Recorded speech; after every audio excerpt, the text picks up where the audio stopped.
About Redbull Ring. That's right, babies, we are back. It's the wheel-to-wheel Hotlap, and it is wet again. You guys know what it means. We are at the Redbull Ring, and it is wet, wet, wet.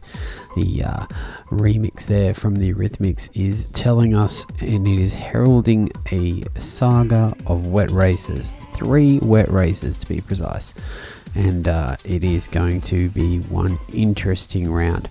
We have got a sprint race, we have got a middle length race, and we have a longer race. So 6 laps, 13 laps, 16 laps, and unfortunately, or fortunately, depending on how you believe and what you think, it is going to be wet. There is plenty of precipitation around, and this is going to cause great racing, and it is going to cause some carnage. I'm sure there are going to be some disappointed people. We've got 3 races this week, so it's a big round for points. If you can have a good one, it's going to set you up. So without any further ado, I think we should get straight into it, and I'm going to throw it over to Corban, and he is going to show us around the Redbull Ring in the wet. Thanks, Viper, and welcome to the Wheel-to-Wheel Hotlap for this week. Around Redbull Ring this week, we are predominantly in the wet, and in some of the races it'll be very wet, so I thought it would be a good idea to do a lap around here in the wet, just to show people on what lines to take and the key tips around each corner. Rounding this last corner off, you really want to steady yourself up. Very easy to go over these curbs here and get a track limits penalty. It's very easy around here. Key, just get it straight and just gun it and just do the best lap time you can. Typically, if it's full wet, I'd typically be braking probably around 150, but in this wet weather, probably just before the 100.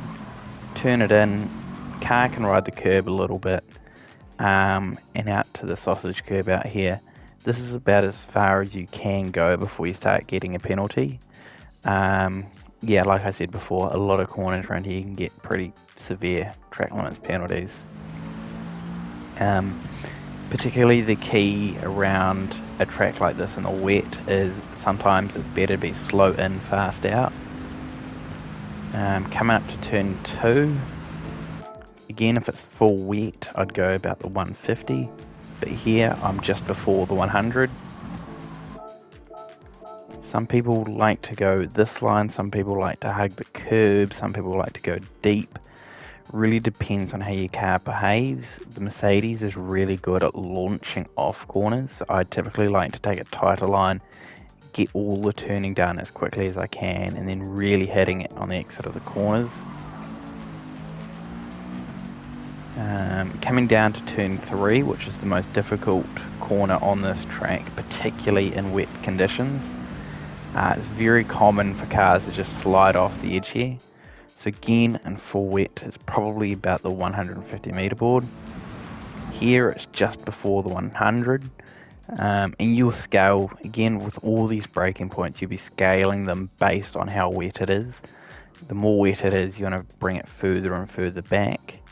And typically when that bar next to my tyre wear there is up to that next line, that's when you're talking about 150s and you're really having to baby the car through the corners. So for here, again, there's a few lines you can take. You can take a really tight line, or you can take a really kind of open line. Again, it's car preference. The Mercedes, again, good to really get the power down on. So I like taking these tight corners, get the turning done, and just gunning it. Not a lot of wheel spin in this car, so it's really good at just delivering full power when I need it to. And here again, just before the 50, and you're kind of just riding it. I typically like, you probably might have noticed there, is I like to sit off the throttle and the brake, because then it means that I can correct it really easily if I'm running too deep or if I'm running too shallow. It means that I can correct the car really simply, because if you're braking at the very last point in the wet, you've already messed up. It is a case of you really just got to look after the car and just carry the car around. Another easy spot to get a track limits penalty. You can be maybe another, that white line is the track limit here. So coming through this section here, I like to kind of get as far off to the right as I can here before I start turning in, just so that I can open up the whole corner, brake in the middle with the access track, get her turned in a little bit wide here, open it up nicely to run over these curbs. Again, that's another easy spot to get a track limits penalty.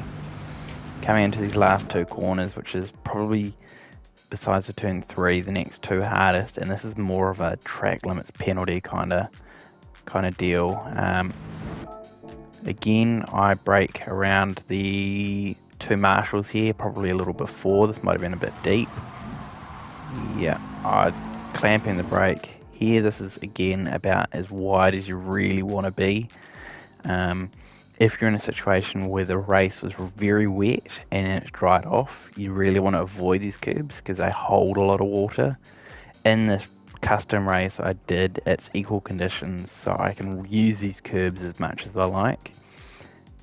If it's a wet race and it's gone dry and you're on slicks, do not use the curbs at all.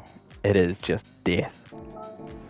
Coming to the last corner again, so you want to be braking probably after that red and white, the Austrian flag motif has stopped, and about where that grass starts. Yep. And yeah, you want to really, again, the Mercedes kind of rides the curbs alright, so I can kind of hit these curves a little bit. Some people might try and a bit wider and do that. And then yeah, kind of just riding the car out. Again, here, this is the very edge of the track. You wouldn't want to be out any further than this, otherwise you will be getting a track limits penalty. And then you're just riding it to the line. And I managed to do the exact same lap time for the fastest lap, so I did 2 quick laps in a row. So overall, I find in the wet it's really important to get a good exit, slow in, fast out, and to just really coax the car around. I think wet tracks or wet races, a lot of mistakes, and it's really a good idea to just avoid them and just pick up off other people's mistakes. Thank you, Viper, and back to you. Hey, thanks for that, Corban. Another great hot lap there, proudly brought to you by Hybrid Ag. It's great to have great sponsors, and we appreciate them. So a big shout out to Hybrid Ag for sponsoring the hot laps for this season, and a big thank you to all of our divisional drivers who've taken part in the hot laps so far this season. We appreciate your time and efforts. It's definitely great for the league, and we appreciate it. But, let's talk about this week. Redbull Ring. And it's wet. It's traditional. You know, we can't get away from it. Wet weather at the Redbull Ring is like death and taxes. It's unavoidable. Wheel to wheel, Redbull Ring, it rains. No question. If anyone's surprised, they shouldn't be. But let's talk about the races. So you have a slick 6-lap sprint race, a 13-lap second race, and a 16-lap final race. 5-minute qualifications for each race. All tyres are available and none are mandatory. So the weather conditions are going to dictate your tyre choice. And it's going to be a tricky one because the weather is changing throughout the day, and some of the races are fully wet, some of them are drying, some of them are getting wetter as they go along. It's going to be an interesting race. The Group 4 cars at the Redbull Ring are a lot of fun, and there's a vast variety of different cars with different strengths. There are some with 4-wheel drive, some mid-engine, and some front. Is the 4-wheel drive Lamborghini going to have the big advantage that everyone thinks it is? Are some of the MR cars going to be able to keep up? Are the front engine cars going to struggle with traction this week? It's going to be riveting, and it's going to be really fun to find out. I know that you guys know. We are going to stream this live 5:30 and 7:30 on our Facebook, on our YouTube. You guys know where to go to find it. It's going to be a great race this week. I can't wait for it. Let's get excited. Let's go get some.